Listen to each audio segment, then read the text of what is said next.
ഈശോയിൽ ഏറ്റവും സ്നേഹം നിറഞ്ഞ ലൂമിനസ് റേഡിയോയുടെ പ്രിയ ശ്രോതാക്കളെ, ഈശോ മിശിഹായ്ക്ക് സ്തുതിയായിരിക്കട്ടെ. നോമ്പ് കാലഘട്ടത്തിന്റെ ചിന്തകളിലൂടെ ഓരോ ദിനവും നാം കടന്നുപോയിക്കൊണ്ടിരിക്കുകയാണ്. നോമ്പ് കാലഘട്ടം തിരിച്ചുവരവിന്റെ ഒരു കാലഘട്ടമാണ്. യേശുവിനോട് കൂടുതൽ ചേർന്നിരിക്കുന്ന കാലഘട്ടം.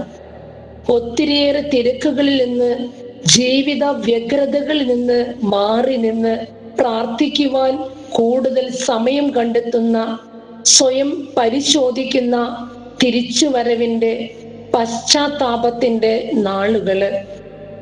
വിശുദ്ധ ലൂക്കാ സുവിശേഷം 13-ാം അധ്യായം 5-ാം വാക്യം പറയുന്നു, പശ്ചാത്താപിക്കുന്നില്ലെങ്കിൽ നിങ്ങളും അതുപോലെ നശിക്കും.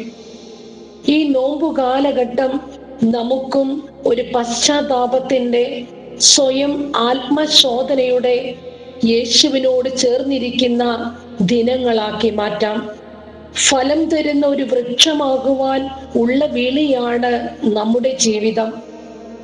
വിശുദ്ധ ലൂക്കാ സുവിശേഷത്തില് 13-ാം അധ്യായത്തില് 6 മുതൽ 9 വരെയുള്ള തിരുവചനങ്ങളിൽ ഫലം തരാത്ത അത്തിവൃക്ഷത്തെ കുറിച്ച് ഈശോ നമ്മെ ഓർമ്മിപ്പിക്കുന്നുണ്ട്.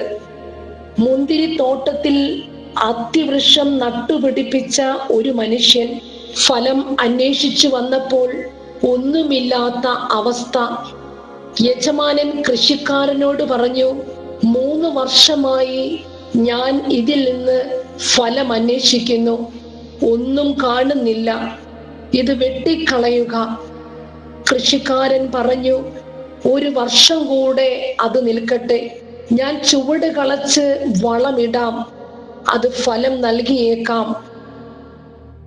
എന്നെ ശ്രവിക്കുന്ന പ്രിയപ്പെട്ട ദൈവ പൈതലെ, ഞാനാകുന്ന അത്തിവൃക്ഷത്തിൽ നിന്ന് ഈശോ ഫലം അന്വേഷിക്കുമ്പോൾ ഈ അത്തിവൃക്ഷത്തെ പോലെ ഫലമില്ലാത്ത ഒരവസ്ഥ ഉണ്ടാകുവാൻ ഇടയാകാതിരിക്കട്ടെ.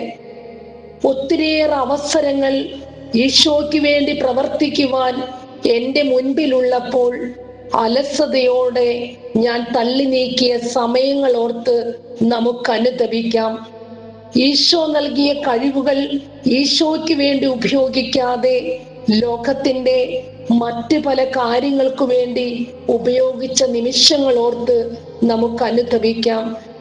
നമുക്ക് തീരുമാനമെടുക്കാം, ഈശോയ്ക്ക് വേണ്ടി കരങ്ങളാകുവാൻ, ഈശോയ്ക്ക് വേണ്ടി കാലുകളാകുവാൻ, ഈശോയ്ക്ക് വേണ്ടി ജീവിക്കുവാൻ, ഈശോയോടൊപ്പമായി ജീവിക്കുവാൻ നമുക്ക് തീരുമാനമെടുക്കാം. വിശുദ്ധ യോഹന്നാന്റെ സുവിശേഷത്തില് 12-ാം അധ്യായത്തില് 24-ാം തിരുവചനം പറയുന്നു, ഗോതമ്പ് മണി നിലത്ത് വീണ് അഴിയുന്നില്ലെങ്കിൽ അത് അതുപോലെ ഇരിക്കും, അഴുകുന്നെങ്കിലോ അതേറെ ഫലം പുറപ്പെടുവിക്കുമെന്ന്. അതെ, നമുക്കും ഫലമുള്ള ഒരു വ്യക്തിയാകാനായിട്ട് ആഗ്രഹിക്കാം. ഈശോ ആഗ്രഹിക്കുന്ന പോലെ നമ്മിൽ നിന്ന് ഫലം പുറപ്പെടുവാൻ നമുക്ക് ആഗ്രഹിക്കാം.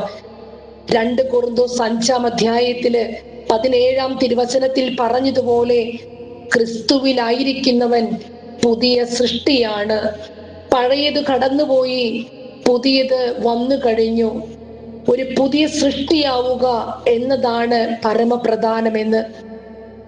പുതിയൊരു സൃഷ്ടിയായി തീരുവാൻ, പഴയതെല്ലാം കടന്നുപോയി എന്നും പുതിയത് വന്നു കഴിഞ്ഞു എന്നുള്ള വലിയ ബോധ്യം ഉൾക്കൊണ്ടുകൊണ്ട് ഫലമുള്ള ഒരു ജീവിതം നയിച്ച് ഒരു പുതിയ സൃഷ്ടിയായി തീരുവാൻ ഈ നോമ്പ് കാലഘട്ടം ഈശോ നമ്മെ ഓരോരുത്തരെയും അനുഗ്രഹിക്കട്ടെ. ആമേൻ.